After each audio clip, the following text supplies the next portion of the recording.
O nome da vez é do senador Flávio Bolsonaro, que voltou ao centro do debate em Brasília semana passada, após a divulgação de mensagens e áudios trocados com o banqueiro Daniel Vorcaro, do Banco Master.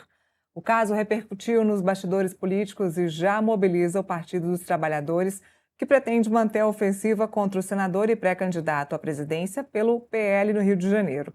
A gente acompanha os detalhes dessa movimentação envolvendo a família Bolsonaro no portal Metrópolis.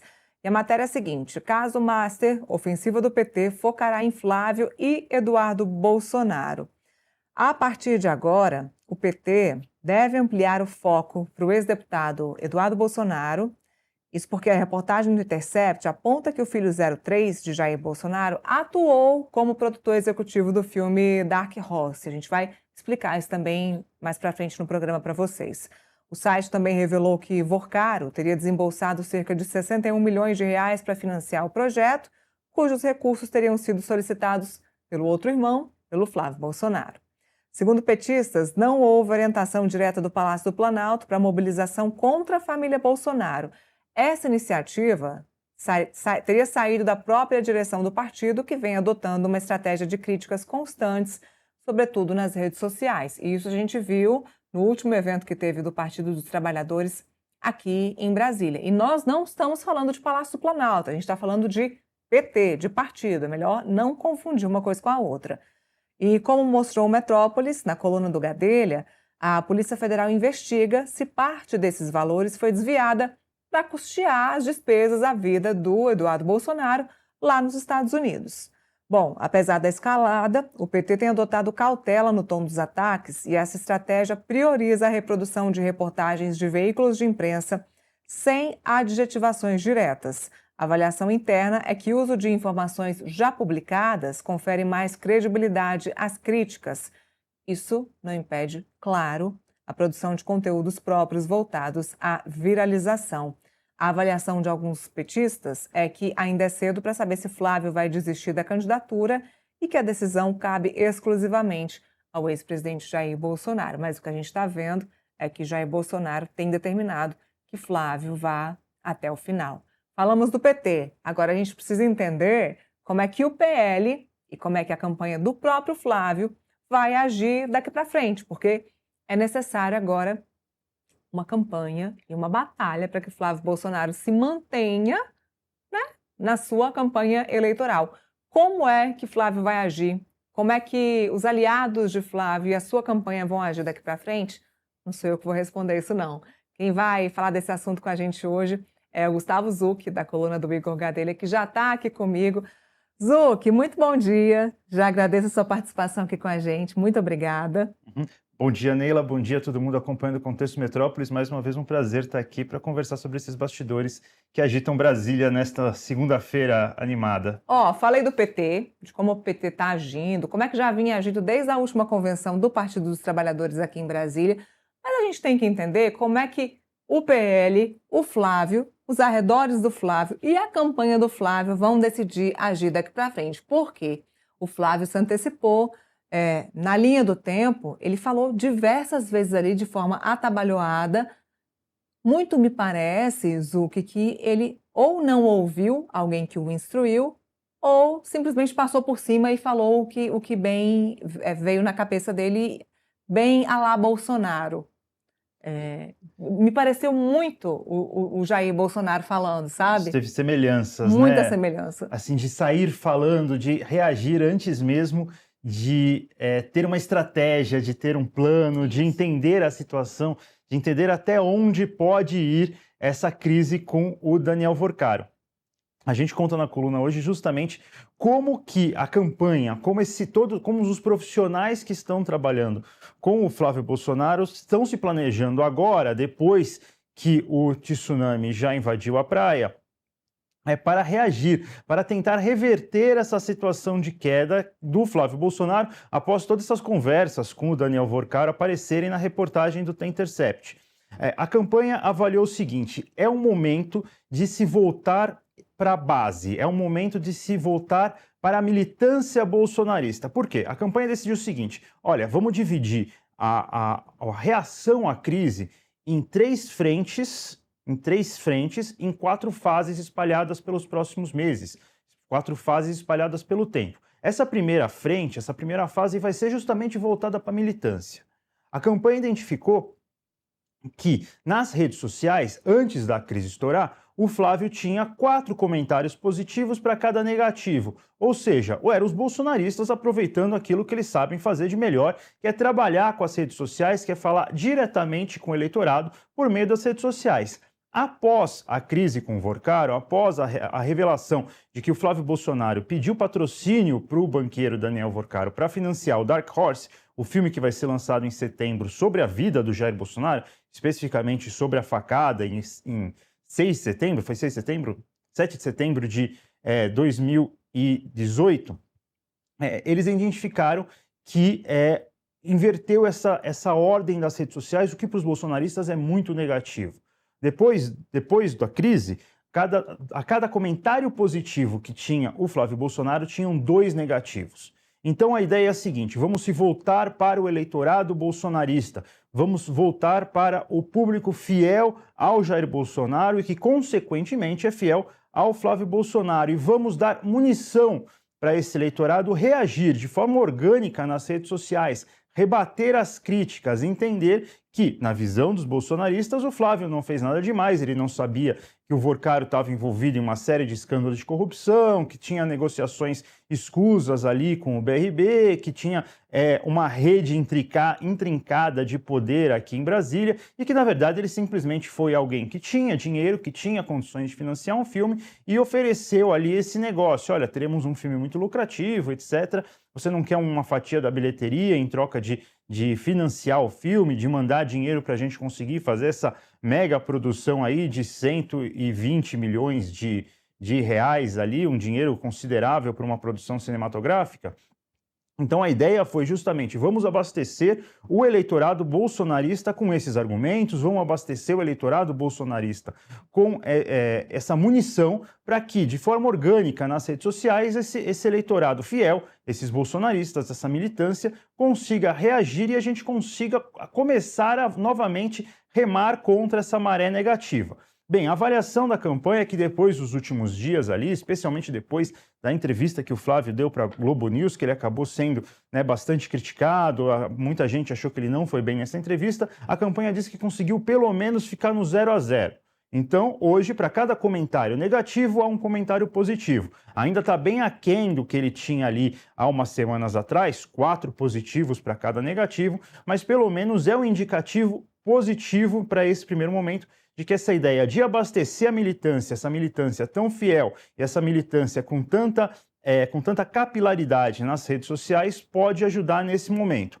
Outro ponto, que a gente contou agora há pouco na coluna, é a questão dos tracks internos. Isso também é importante para a campanha do Flávio Bolsonaro, nessa estratégia de reversão por meio das redes sociais e também por fora das redes sociais. Claro, uma campanha on e offline, uma campanha 360 graus. Eles falam que nos trackings internos, nos últimos dias, esses trackings são diários, tá, gente? Esses trackings são feitos diariamente, de várias maneiras diferentes, com vários públicos diferentes, para entender um pouco como o candidato está se comportando com cada eleitorado. Segundo eles, o Flávio perdeu de 3 a 5 pontos e aí o Lula abre uma distância. Mas também, na avaliação deles, é possível reverter isso nas próximas semanas, nos próximos meses, com essa campanha para tentar abastecer o eleitorado bolsonarista de argumentos para defender o candidato, e de 3 a 5 pontos eles entendem também que poderia ser muito pior diante da magnitude que tomou essa relação de Flávio Bolsonaro com Daniel Vorcaro. Neila. Em algum momento existe nessa estratégia a percepção de se alcançar aquele eleitor que é o chamado eleitor independente, que é aquele que não sabe ainda em quem vai votar? Olha, é claro que o objetivo principal dos bolsonaristas é justamente atingir esse eleitor independente, é atingir esse eleitor que vai ser o fiel da balança na disputa eleitoral. Foi o fiel da balança em 2018 e foi o fiel da balança em 2022 para o lado contrário, para o lado do Lula. Só que eles entendem que nesse momento de crise, antes de você atingir esse eleitor que olha para toda essa história e fica na dúvida, que olha para toda essa história e fala: não posso mais votar no Flávio Bolsonaro, ou tinha a chance de votar no Flávio Bolsonaro e agora não vou votar mais, que por enquanto não é momento. E que quem vai fazer chegar nesse eleitor, quem vai convencer esse eleitor a voltar a se aproximar novamente do bolsonarista é justamente o eleitorado fiel, porque eles entendem isso. Olha, por mais que a gente tenha, que a gente vá às redes sociais, que o Flávio fale nas redes sociais, que o Flávio se manifeste, a nossa grande força é o nosso eleitorado, é a nossa militância que está nas redes sociais, que está comentando, que está debatendo e que também está fora das redes sociais. Isso é importante, porque eles falam assim, olha, também é importante que o nosso eleitor saiba na mesa do bar, no almoço de família no domingo, no trabalho, na conversa com os amigos, ele saiba também se posicionar para explicar essa história. A gente tem um eleitor orgânico, a gente tem um eleitor que tem capilaridade, então é importante que ele tenha esses argumentos nesse momento. Outro ponto importante que eles falam é que tudo nas próximas semanas do Flávio Bolsonaro vai ser absolutamente pensado, vai ser absolutamente cuidado. Então, o que o Flávio vai falar nas redes sociais, onde o Flávio vai dar entrevista, para quem o Flávio vai falar, como o Flávio vai se vestir, como o Flávio vai se posicionar, que tipo de evento ele vai estar. Tudo isso vai ser pensado justamente para fechar a base. Em um momento de crise, você fecha os portões da cidade, bota os soldados nas muralhas ali e fala assim, olha, já perdemos muita gente, ninguém vai entrar mais, ninguém vai sair, não vamos perder mais ninguém. Essa é a estratégia nesse momento. Não vamos perder mais votos, vamos segurar o que a gente tem e aí na próxima fase, no próximo momento, a gente passa a trabalhar com esse eleitor independente ali, tentando voltar a crescer antes mesmo do período eleitoral. Então pode ser assim, pelas previsões, pode ser que quando chegue agosto, dia 15 de agosto, começa a campanha eleitoral, o Flávio já tenha recuperado esse terreno, esse caso já tenha saído um pouco do foco e o Flávio possa ali voltar a ser esse embate cabeça a cabeça com o Lula. Eles também sabem, a eleição, por mais tudo que o Flávio possa fazer, vai ser uma eleição bem difícil, vai ser uma eleição decidida a voto com o presidente Lula. Neila. Agora, baita sorte foi a questão da pesquisa Datafolha, Zucchi, porque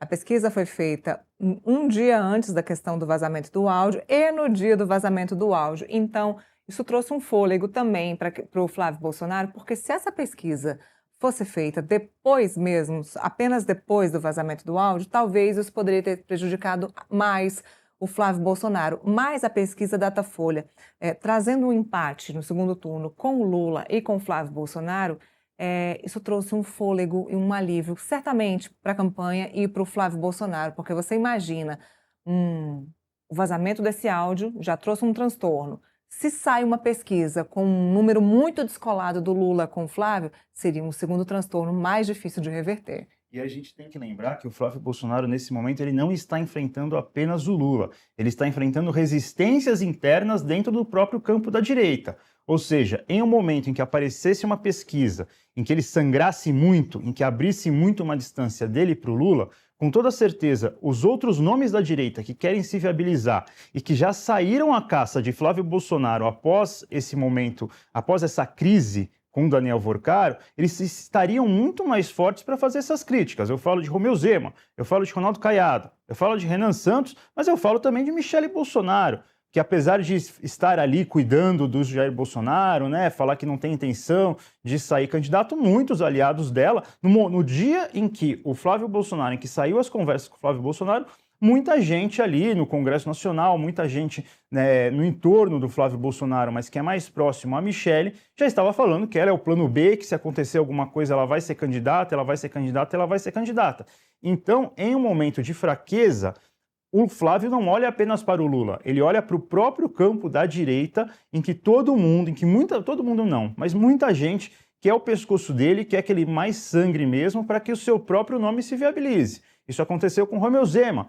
Muita gente, a gente contou na coluna, muita gente do PL fala assim, ó, depois da ação do Romeu Zema contra o Flávio Bolsonaro, acabaram-se as cordialidades, acabaram-se...